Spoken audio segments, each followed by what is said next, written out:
What's up, Dyme? Thanks so much for joining us today. How you doing? Everything's cool. How are you? Good, good. Everything's looking good. So, just a little preliminary. Want to get to know you a little bit as an artist, see what you're really into. So, what first got you into music? Like, what first made you want to start rapping and making music? Well, hip hop was introduced to me in the beginning through church. Actually, I was very sheltered from hip hop, coming up in like a Christian background. My mother was really religious, so I had two sisters growing up in the household, older sisters. So we weren't really able, to listen to hip hop. But through a gospel rapper named Q the Prophet, one of my mentors, I was able to see, a hip hop artist perform for the first time, and decided that was what I wanted to do. Hmm. And you didn't Mhm. want to go with gospel rap, even though that's what you were first introduced to, or like, Oh yeah, I mean, I started off as a gospel rapper, being sheltered from hip hop as we know it, and being introduced to a gospel rapper. Of course, that was like my first, material, like talking about Jesus, and just talk about like kid things like detention and recess and things like that. I remember one of my first songs, like "Keeping It Godly," like a remix of Fabulous's "Keeping It Gangster," stuff like that. that's dope. So, what would you say was the first like hip hop song that really made you step away from like church or gospel rap to like secular rap? Um, well, as I was on my gospel, like, starting out as a gospel rapper, I was just like learning to rap, period. So I was, learning to write 16 bars. Q the Prophet taught me about 16 bars and all that. So at the same time, uh me being a gospel rapper was kind of like my introduction, but I also was, talking about, like I said, kid things, I was being myself, so I guess like within being a gospel rapper, I was also have a secular, I guess, because I was still talking about things that were going on around me. And then, eventually I just developed my own style. I was able to listen, sneak and listen to other rappers and MCs. My brother-in-law, fell out to Dale, he put me onto a Eminem, and, in private, I would be able to listen to these different type of rappers and, develop my style. So yeah, I was always half and half. So all I like you had to sneak and listen to regular rap, and the regular rap that you listened to was Eminem. Of all Eminem, the like 50 rappers Cent. to choose, and he's like the most like ferocious, I guess, so like what he has to say on the track. Like, so for you to go from like listening to gospel rap to that being like your intro to like kind of secular hip hop, that's a like tough transition for. Yeah, it was big. It was a big step into the world of rap, and what you can say on records and get away with, and just what you can say. Period. It was just like a different form of expression. Of course, hip hop in the gospel realm is praise, and very great like storytelling. I was very attracted to the storytelling and Q the Prophet's music. That is one of the things I still you know, I deem important for an MC to have like great storytelling ability. Mhm. And yeah, so like all the elements of hip hop was in the gospel rap, but I got to see how explicit you can get. But even then, like growing up, I didn't even curse. Like I was inspired by Eminem, but I didn't have any like curses in my raps because I was like still being raised by my mom, and I was around my mom. But eventually, you just Yeah, you evolved. happen to get Eminem. Yeah. So what would you say is like your favorite or like your go-to track, like from an artist that really inspires you or really like focuses you up? Like, do you have any that like you just listen to and you're like, yeah, like I'm ready now. I'm ready to like write um whatever.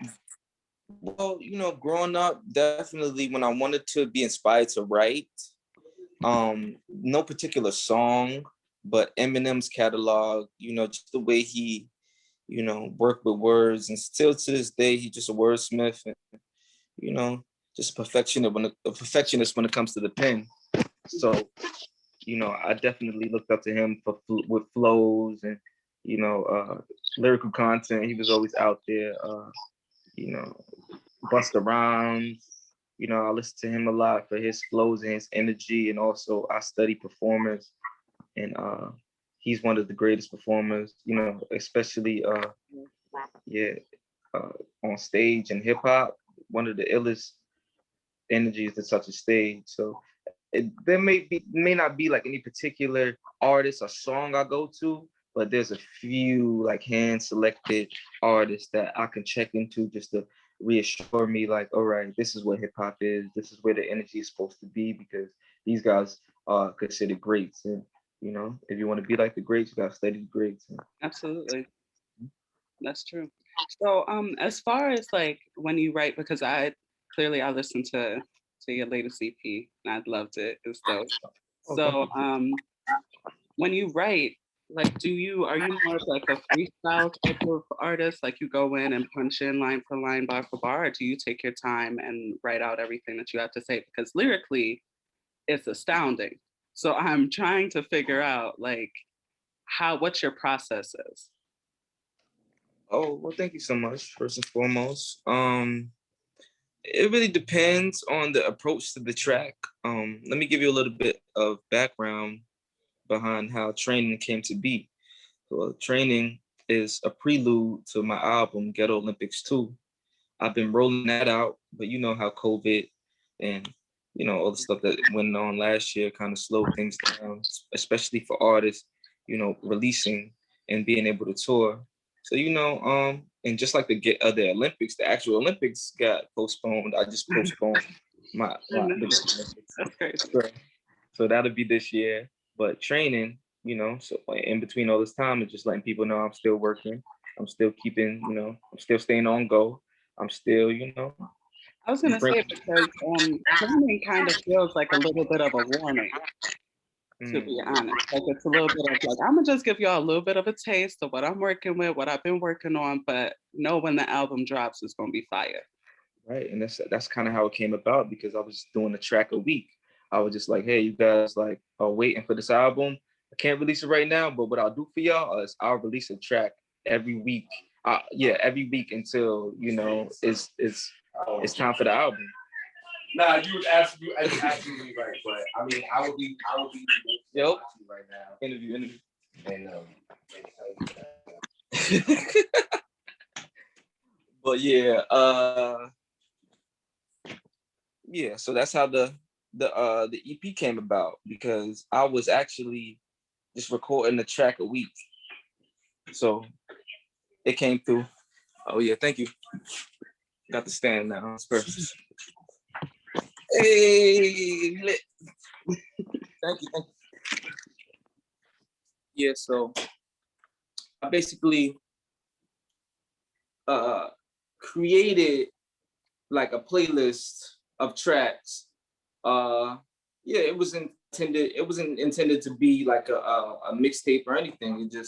It just was a playlist of songs that people could listen to until you know the album came. Then it ended up being an EP. I took some of the songs that were like freestyles. I was freestyling on other people's beats. I was like, okay, maybe this can be an original joint. Then I had my boy Montage. Shout out to Money Montage. This is a collaborative EP. Yeah. With you know, he kind of stepped in and was like, bro, you don't got to be using everybody's beats. You're probably like the only MC I know that still uses beats from other artists. He's like, yo, take these originals and let's make some original joints. So I'm like, all right, let's go. So like you said, like a warning, you know, just a warning for the people. Just letting them know I'm still working. I'm still in shape, still lyrically, you know, out here. So, you know, you're just getting them ready for the album. And the album's been done, you know, of course, as the time goes by, you know, you don't want the album to feel old or anything like that. But I'm revisiting every time I get a chance. You know, if anything needs to be tweaked, it's tweaked. But like that, it's giving me a timeless vibe. So Get Olympics 2, I'm excited about that. Yeah, definitely. For Training, I definitely feel like it's a EP that I'm gonna go back to regularly because there's a bunch of tracks on there that I really fuck with. I think my favorites right now are Death to Demon Time, Be Free with Real Rich, and COVID Winter. Yeah, those are all really dope. I'm not entirely, a lot of them felt more like a freestyle than something you wrote out though. So was that more of the vibe for training? Like you just kind of went in and did what you needed to do, or you like took your time and wrote everything out? Yeah, everything is mostly like freestyle oriented. Like, it's nothing that I really sat down and was like, all right. Well, COVID Winter is actually a verse that like I've been kind of building throughout maybe a year and a half. That's why that made it feel so polished, Yeah. because it was something that it was just it meant a lot to me, the verse. So that was something I just had cooking, and I originally did that over the fabulous cold summer instrumental. Yeah. So I had that. So Montage ended up giving me a new instrumental, and we did that. But a lot of the songs just very, okay, here's this beat. Oh, I like this. And okay, sit in a room, just come up with something, or just get in the studio and just, start spitting and just form something. It was no, a lot of the Ghetto Olympics tracks are like that, like songs that I put a lot of time into. These songs is like, yo, done within the past 2 months. Like most of the songs are like 2 months to a month old. I just created them. Wow, that's dope because it feels cohesive. Like it feels like something that like you're like, I gotta put this on there, I gotta put this on there, I gotta put this on there. And it really does build up. Like as the EP goes on, I'm like, Sorrow's freestyle was the best way to end it, in all honesty, because now I feel like I'm prepared for Ghetto Olympics, or I'm really ready for that to come out. And I'm letting you know, it's just training, it's just practice. Exactly. And it's like, yo, y'all need to tap back in. If y'all know me before, get back in tune. If you don't know me, tap in now. Because it's like, and I'm glad that the structure, because I take pride in structure. Like that was my, structure, the idea of the structure, because, classic albums tell stories. Like rest in peace, DMX. It's dark and hell is hot. So cohesive, such a masterpiece in the way it was put together. Get Rich or Die Trying. Like I said, I studied the greats. So it's like, even if I'm coming through with an EP, if this was Kanye standards, this would be an album. That would be a whole album. Yeah. Good Music did that whole run with the 7 songs. So I gave him 8. So I just gave people an album. I see people calling it an album as well. But it's definitely like an EP. But I definitely took a lot of, I put a lot of focus into the structure and the way it, Yeah, and I can tell because it starts off with Black Star and it's kind of like you're getting in the vibe, like you're feeling it, like you're trying to like, like you just kind of put a beat on, you went in, you did what you need to do. But like Sorrow's freestyle feels like I've been doing this and y'all gonna recognize that I've been doing this, Right. That's just the way it felt to me. I don't know if that's how it was supposed to be, but that's how I received it. I'm glad like it's translating, because Black Star is like the warm up. It's like, let y'all know, I'm here. I'm gonna get on this joint. It's a hype track, EBT freestyle. I'm letting y'all know, I'm still Brooklyn, no matter what's going on in this world. I'm still keeping it hip hop. I'm still keeping it Brooklyn. I'm still keeping the bars. And then at the end of EBT freestyle, it's a snippet that says like, I'm prepared for war. It's like no true soldiers back down from war, and it's always going to be on forever until it ceases, until it's over. And then the next is Death to Demon Time. So like even speaking to the cover and having Jesus doing pull-ups on the the subway, it's like, yo, I'm fighting evil within the music industry, within media, within, so it's like, I'm here giving y'all, some authentic Brooklyn hip hop, like bringing it back to its essence, but I'm also letting y'all know that I also can rap on this drill shit that they trying to sit there and brainwash y'all with and get y'all to kill each other with. But I can rap with the message, and it's Death to Demon Time. It's Jesus on the cover. It's like, yo, I'm at war with the evil within the rap industry. And with that, that's a statement within itself, I feel like, and it's still continuing with the story. Then you got When I Rule the World, that's still staying on the drill wave, but then giving you, a versatile, like something different within that cloth. You know, something that's nobody's ever really given you within that drill wave, getting a little personal, giving you melody, showing you that, okay, I got these hit records too. I got hits, I can do this. You feel me? Be free, I'm showing out. You feel me? Yeah, Real for story. sure. For sure, honestly.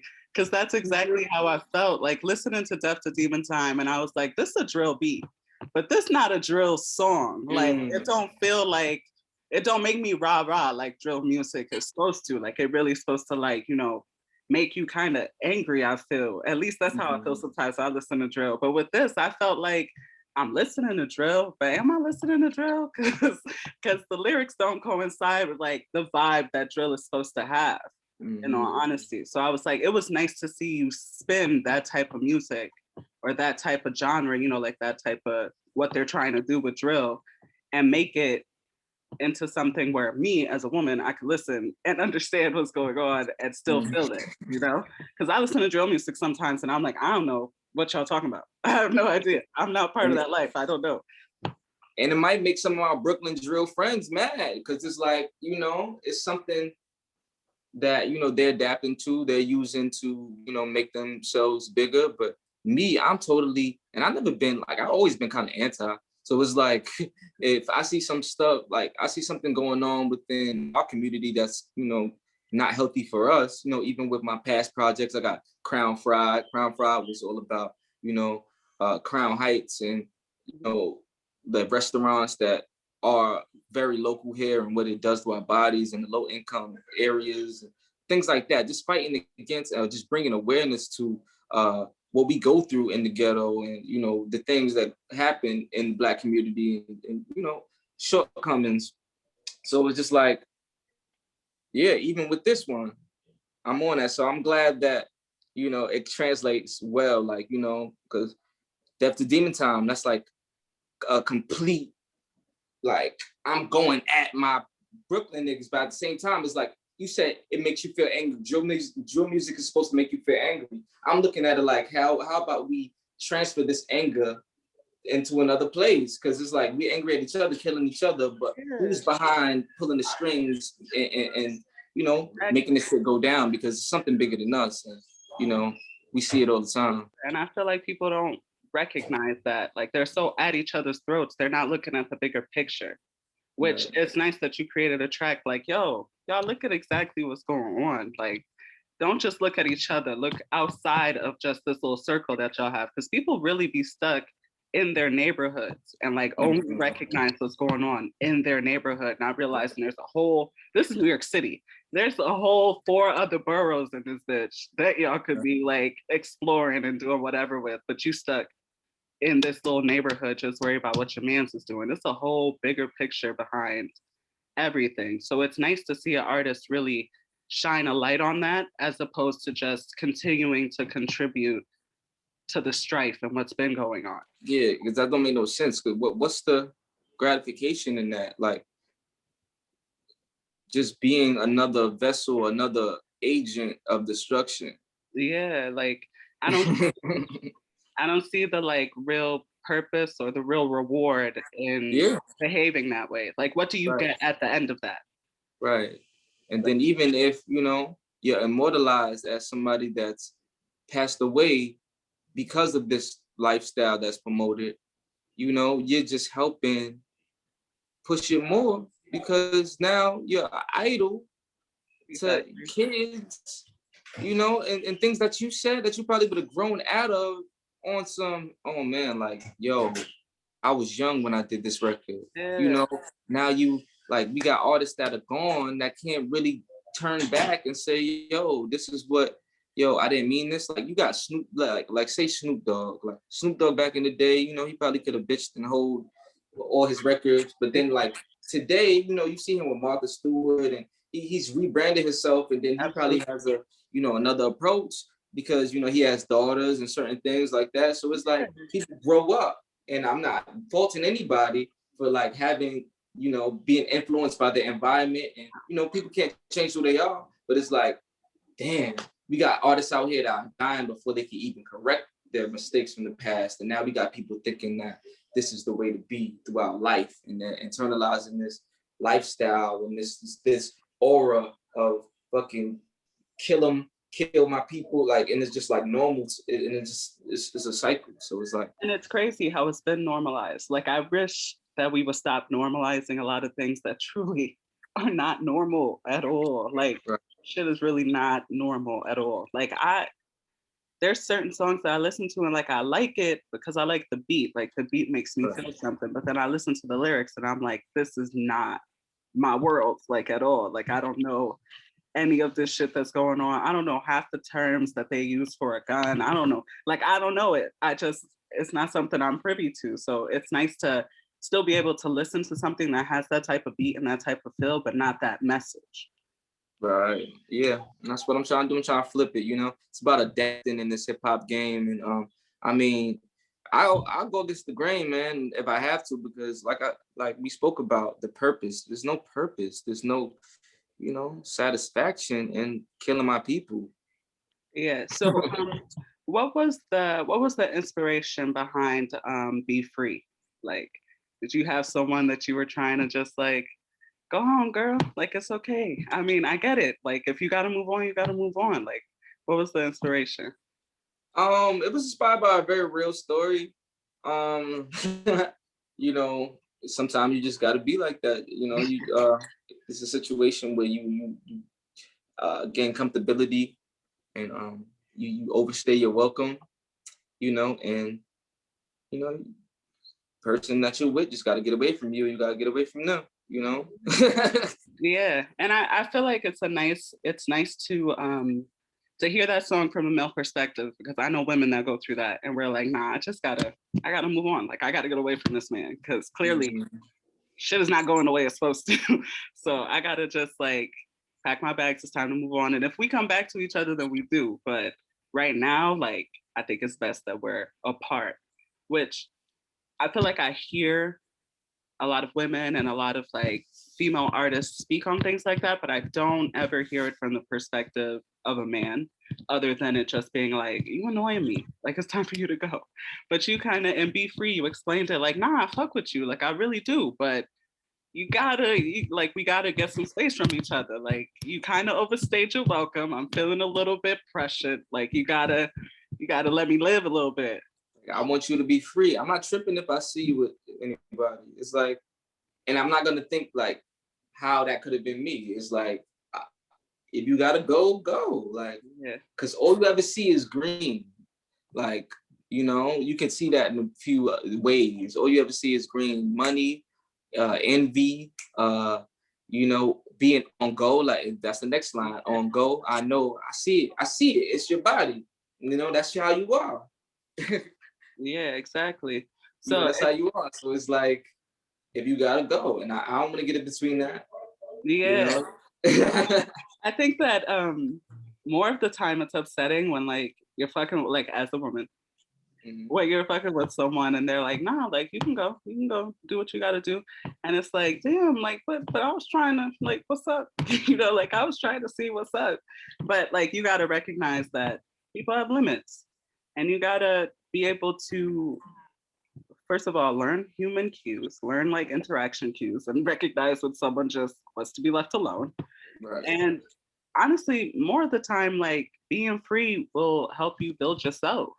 Like, and if it comes to a point where you end up being free and you build yourself up and you're now the person that you want to be, and shit comes back around, then shit comes back around. Right. And it's more attractive, to let that person be them, and have your interactions not be heavy, and not be on some pressuring, okay, we need to get back together, or making them feel bad. Just let them be them. And then, like, it's meant to be, you guys can just come back together because y'all both be stronger. Being free is, about doing what you want to do, not feeling like you're limited and all these things. Is with feelings like that come like resentment, like, oh man, you had me in this relationship and you had me these many years and I could have been doing this. It's like, nah. You could have just been doing it. Right. You could have just been doing it. Just go do your thing. I like how you stack those tracks though, because you put When I Rule the World and then you put Be Free. And When I Rule the World is kind of like, yeah, when I got it, I'm gonna get it for you too. But then it's like, you may need to go though first. Yeah, I mean, those are coming from two different perspectives, Yeah. but like I said, structure. I wanted to show both sides, and they're both like R&B-ish, singing tracks. I'm singing on both, Yeah. so it's like I wanted to have those put in the middle of the tape to let people have that little moment within the project. But Yeah, because I feel like that kind of reeled me in more. Like once I heard Death to Demon Time and then it went to When I Rule the World, I was like, oh, I'm listening to this again. I'm listening to this again. Thank you so much. And I like it. It's nice because you're versatile on this whole entire EP. Like no track is exactly the same as far as your flow, as far as the style. So it's nice to be able to see an artist like not be monotone or not be, like just straight the same shit. Like I don't want to listen to 8 songs of the same flow or the same type of beat or the same, like I don't want to listen to that. I want to listen to like something that's going to have me feeling like different waves, different moods, different vibes. So I appreciated it because I get the real hardcore street rap that I enjoy. Then I get something that's clearly like more for women. I get those tracks. Then I get the vulnerable tracks. We get like a lot of different feels. And it's crazy because this is just the warning.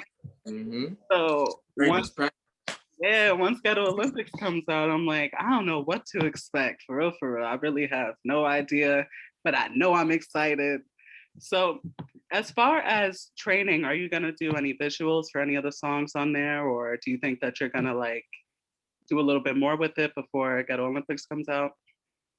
Going back to something you said about in the beginning, you said that you would listen to it. You said it a few times. You would listen to it again, and for a few months, which is amazing. And that makes me. I already had the idea, but makes me want to roll it out a little bit more and do some visuals. Cobra Winter actually has a visual already. Death to Demon Time was actually done originally over Drake's Demons with Fabio Foreign. So that actually has a visual as well, like a little short, quick visual we did in the train station. But the other tracks, When I Rule the World, I feel like that's gonna need a visual of its own. And a lot of people are feeling Be Free, so we're gonna see. I feel like that's definitely Be Free definitely needs a visual because honestly, Be Free is more or less the vibe for the summer. Like I feel like a lot of us just wanna enjoy ourselves without any real pressure from anyone to do anything we don't want to do. We just want to live. Like we were locked up for a year plus. Like we just want to be free this summer. In all honesty, I don't want no problems. I don't want no issues. I just want to be free this summer. So I feel like if I'm not going to influence you, but I feel like that's definitely a song that I need a visual for. Me personally, I need a visual for that joint. Yeah, but I was just sitting down with one of my directors, Pluto. Shout out to Pluto. He's been shooting a lot of my stuff. He shot the 2 commercials we did for training, and a music video for Cobra Winter and Death to Demon Time. So yeah, we're gonna speak about it. I definitely wanted to be, a notch up from what we've been doing. Everything's been kind of like on the go. We meet up Saturday and shoot the video every day. Oh yeah, Sorrow's Freestyle also has a video too. And so definitely want to level up for this next step because we get closer to the album, so maybe like a storyline, Yeah, I was gonna say you gotta have a whole treatment for this joint. You really do gotta have it all put together for sure. This is a track that deserves it. Cause honestly,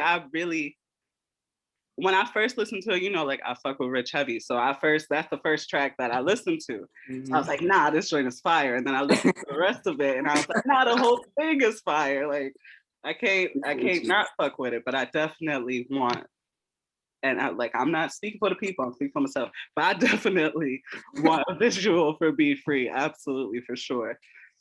And a visual for whichever one you want to put out, because I enjoy the whole EP. So honestly, I'm not gonna be selfish and just say that one. Whichever one you want to put out, I would definitely tap in.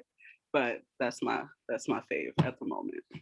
Like, so I got your vote. We gonna tune into the other, people that's listening, everybody that's fucking with it. We're gonna make a verdict. We're gonna do a vote. Cause I'm down. Like whatever one's first, people asking me for, even Rich. Rich tell me all the time. Shout out to Real Rich. Amazing project, him and Keys did. Yeah, Shout out absolutely. Thank you. They just had a video shoot. This shit fire. Yo, they tell me all the time, like, yo, bro, when I rule the world, this is that shit every day. Especially Rich. He's like, yo, this is that shit every day, bro. Nah, Like, I know that's the same track. He's telling me like times in the record that like he fucked with. He's like, yo, 204, bro. Oh my God. I'm like, damn. That's what's up. So like you never know how anybody's gonna receive your music. Never. And Rich is like real particular, and he like pinpoints like certain parts that really resonate with him. And there's a lot of people that do that, but I feel like as an artist, does that mean more to you? Like when someone is able to like pinpoint a specific part that was just like everything to them, like, yo, you really went in at this part right here. Word. Oh yes, because even when you speak about the structure, like that's beautiful to me, because like I take time and put shit together. Like I know some people don't even pay attention to structures. They listen to the shit on shuffle. They'll find a single, take it off. So it's like when we put so much work into, putting together these projects, of course, it's like it's a beautiful thing to just hear that people appreciate it, and then like to pick something out as intricate as a second in the song. It's like, whoa, like you really appreciate that. And I know that I'm a perfectionist, and I probably sat there and did that second 1,000 times, but know that. But the fact that you're like, yo, you killed that, I'm like, yeah, because I know that's how it's supposed to be. And I wasn't moving the studio until that shit was right. So the fact that I did that, and it's like, even with training, like I feel like it was times where I feel like I could have got shit tighter. But it's like, okay, we'll save it for the album. I ain't gonna go too soon. Yeah, because this is just a warning. So it doesn't have to be like the best produced shit that you're gonna put out, because you got a whole album that's gonna follow that stuff. But honestly, this EP is definitely foreshadowing what we can expect, if not more, on your album, because it went hard. Like I didn't expect for you to say that this is just training, this is just like something I put together in the past couple of months. I'm like, no fucking way, because it's so put together that I'm like, nah, he definitely worked on these. Like these can't be mostly freestyles. He definitely sat down, wrote these bitches out. Like he definitely did everything he needed to do. But for you to be saying that this was just something you put together over the past couple months is actually really amazing to me, because like there's things that I'm still putting together, and it's been months, and I'm like, I still don't know if I want to put this out, So it's like, it's nice to hear from an artist that you can really just like, I need to put something out, and I'm going to work on something for a couple months, and I'm going to release it, and they're going to feel it either way. And that's exactly what happened. Yeah, gotta get a lot of love to Money Montage too. That's like my partner in crime on this, just sending production, being able to, get the lyrics back, mix the songs, like that's one of the reasons everything got handled so quickly too. Cause, me dealing with like other engineers and producers like that are slow, like this shit, but it came out in the summer. Like, so that nigga, shout out to Money Montage, platinum producer. He just got a plaque for NBA YoungBoy song, Carter's Son. And he's doing this thing right now. Like he's a platinum producer. It's a platinum producer I'm working with right here. So shout out to Montage. You can tell the quality is crazy already. So it's like, it feels like a full project that you put out, not something that, and me being the person that I am, I always, when I listen to a new EP or a new album, I always listen in order, because I feel like that's the way the artist wants it. Like you wouldn't have put it in that order if you didn't expect me or want me to listen to it and feel it in that order. And with training, I'ma always listen to it in order, because you structured it very well. Like you structured it so well that it flows regularly. And like when I first put it on, I didn't realize that my phone was on shuffle when I was getting so tight, because I'm like, nah, this is not the order, and I need to listen to it in order. I can't do this. But yeah, the whole EP is definitely dope. I've been listening to it since Rich put me on, and I was like, nah, I I really fuck with this guy. Like I'm not gonna hold you, I never heard anything before training, but now I want to hear everything after training. Oh Like, yeah. I can't wait for everything that's coming next for sure. Yeah, it's timing, divine timing. I've been doing it for a long time, but I feel like it's always, a reinvention or just, just a rebirth. The other day, Rich was telling me that he's like, yo, this feels like a rebirth of Dyme, like this new second coming of Dyme, and this is before training actually was out. So and this is from like the freestyles I was putting out. So he's just like, yo, it's like a rebirth. So divine timing, it just never stops. Stay on go. Yeah. Get Olympics initials go, stay on go.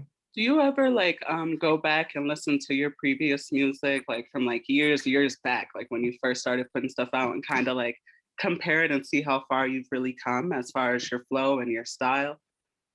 I know I'm better for sure, but I definitely go back and like listen to like times that I was peaking. Like I feel like I've had these periods in time, like in my career where, I may have been, inexperienced, or I may have lacked the skill that I may have like now because I may have like done it more in practice. But like I had moments where it was just like, oh shit, like, oh wow, like I'm rapping like, I'm an adult, like I'm more advanced than I am. Like I just had a moment right there. So it's like I looked at those moments like, like two-piece tape. I got a project. That's probably a project that you appreciate because that you would appreciate because it came about like this one did.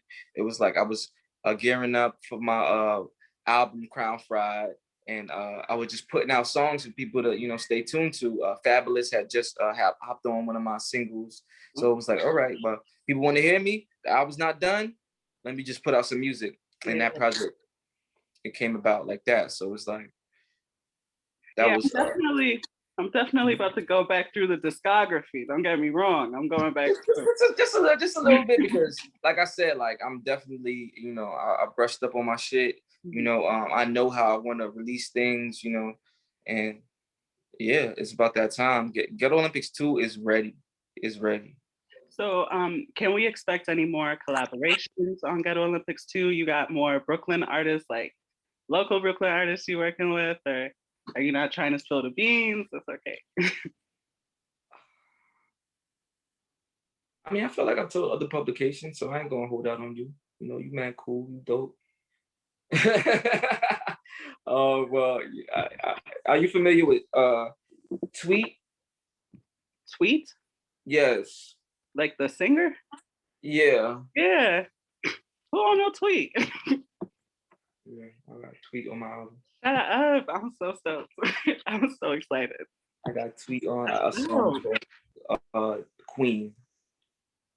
It's gonna be fire. I already know, just based off the title and the feature. It's gonna be fire. I'm ready. I'm ready to listen. Also, got another local Brooklynite. His name is Radimus. Okay. He's real dope. My boy, he's inside homie. His name is Devon Bell. Devon Bell. He's Crown Heights native. He's been working with me a lot on my albums. He hasn't been credited because he's been the secret weapon, we say. Like he didn't have like an official rap name, but now he's going with his, his real name. Yeah. And now we're introducing him on the Ghetto Olympics album. He was on my single. He was on my single Black Man. So yeah, there's a few people, but Tweet, it was an honor to get Tweet on there. She hit me up about the feature on my birthday, so it was a big birthday gift. Wow, that's dope.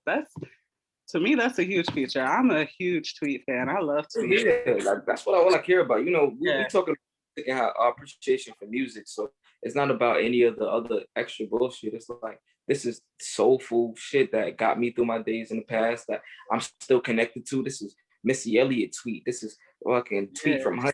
This is fucking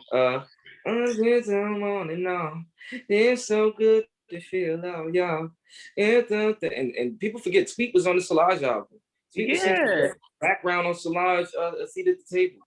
So it was like, this is crazy. I got Tweet on my shit. Like that's fire. Yeah, that's big time to me. That's big time. That's crazy. I can't wait to hear that. But I'm definitely still waiting for visuals first from training. But I'm really excited for Ghetto Olympics. I'm so glad you told me who your features are gonna be because now I'm definitely like I was already tapped in and looking out, but now I'm definitely like scoping out, waiting to see like what's gonna be released. And hopefully the training project opens up some more opportunities for me to even put some more people on the project because even though it's done, I can sit down with a new artist or another artist that wants to, you know, get something done to make something happen. I've been trying to get Mos Def and Black Thought in the studio somehow, manifest them somehow. Honestly, I would love for Mos Def to get back in the studio. He's one of my faves for sure. You know, Black Star was inspired by. Black Star was huge. I fuck with Black that. Star. The song Black Star was homage to them, you know. So. Yeah. Are there any artists that you want to collaborate with that you haven't had the chance to yet that you would really like feel like y'all would mesh well on a track? I gotta get back in the studio with Ari Lennox. We need to do shit again. We got like 2 records out. I would love her to sing on Queen as well. That would have been cool to have Ari and Tweet on the record. But we'll do something else. But who would I want to work with? Yeah, like a collaboration that's like your dream collab. Oh, I would love to collab with like Kendrick. Like me and him go back and forth in the near future.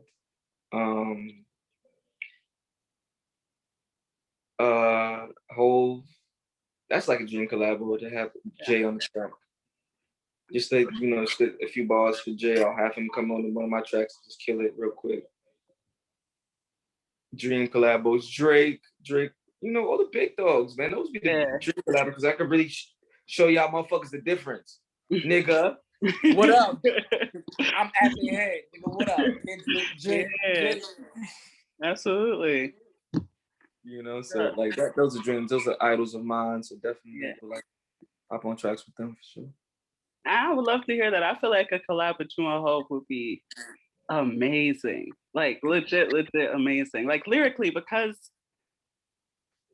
your freestyles feel written. I feel like when you really do get the chance, because it's gonna happen for you most likely, when you do get the chance to sit down with Hope and create a track and y'all work together and y'all write it together, it's gonna be unstoppable. Yeah, the process is gonna be just us staring at walls and being like, all right, I'm going in. All right. Yeah. But it's gonna feel like y'all just worked on it because of the way that you are as an artist and the music that you have put out. That you're telling me it's just freestyles, but don't feel like freestyles.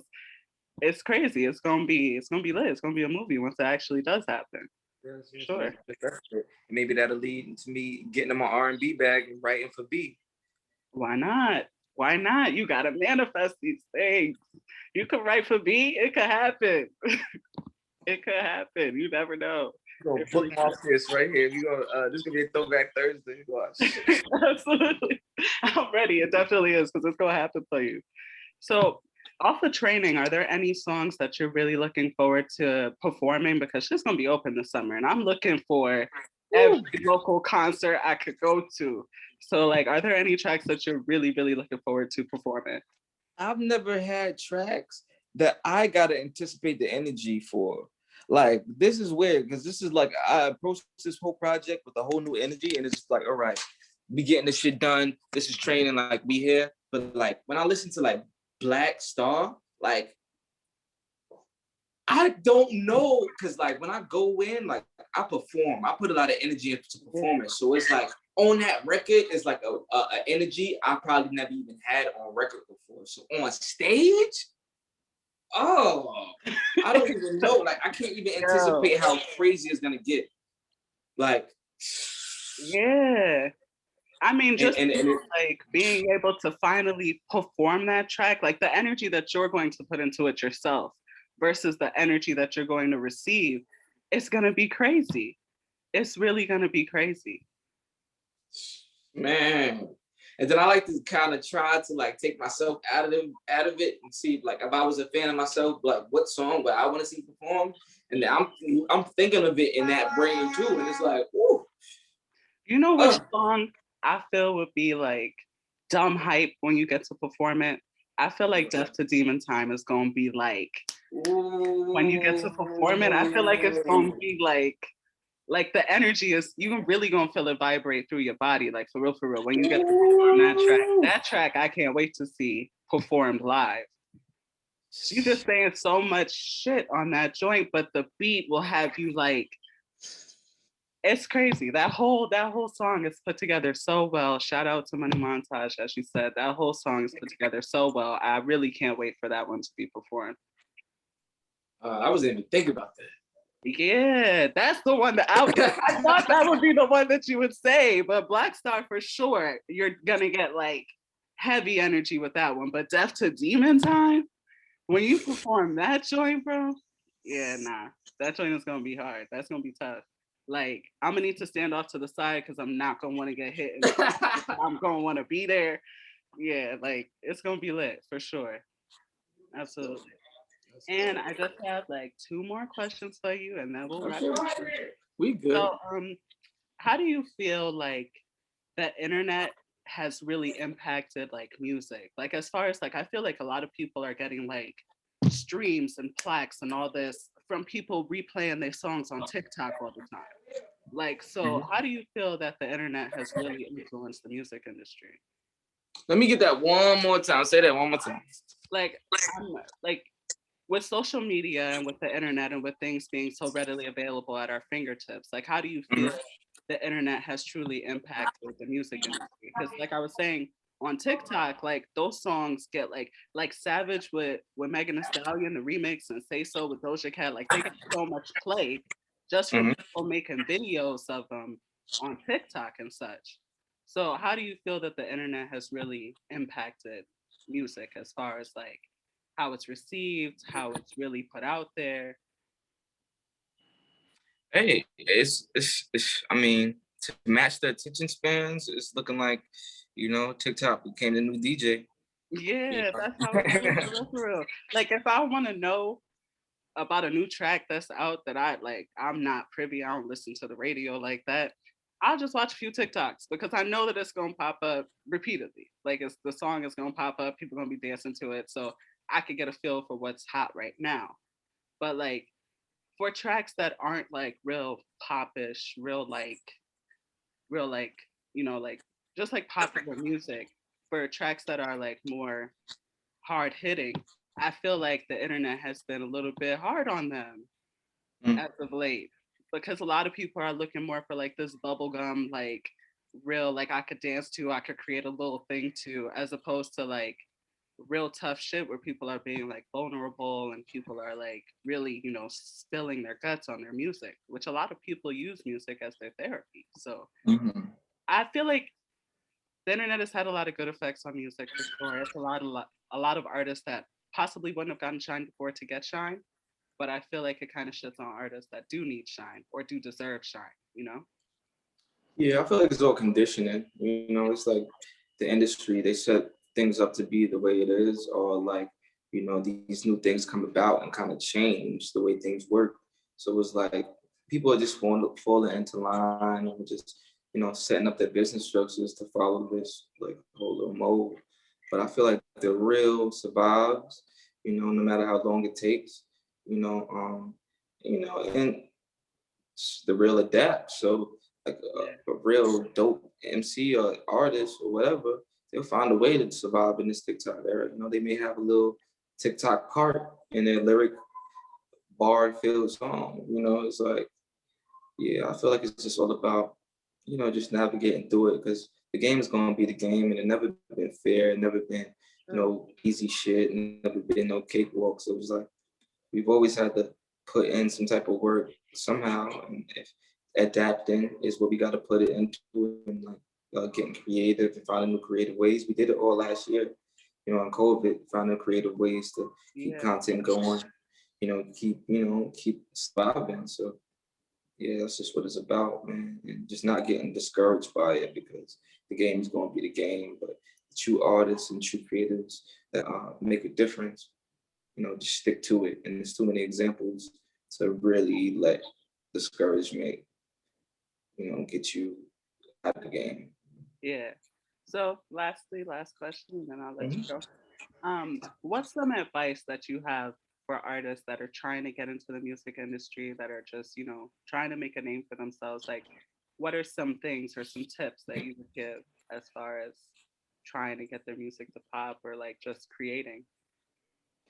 Just build your own wave, structure your stuff out, just be consistent with it, we got YouTube, we got IG, just find a way, get some people together, just put together some content, some recording, some videos, some visuals, get people, start building your brand, you are a brand, you are Pepsi, you are Coca-Cola, you are Reese's, start looking at yourself like that, because once you start behaving like them, then you become a business. You start marketing yourself. You start, uh, get people start recommending you. People start talking about you. You get your product out of there. You Start start saying your moving. name in the right circles, for real, for real. Hmm. Yeah. Right. So just build your brand up. Get to know who you are, who you want to be as an artist, and just keep that shit pushing. Stay on go. All right. Thank you so much for joining me, Dyme. I really appreciate it. It was so dope to talk to you about training and what's coming next. Looking forward to everything. Put out that visual for Be Free. That's Thank you good. so Thank you much. so Thank you much. so much. Appreciate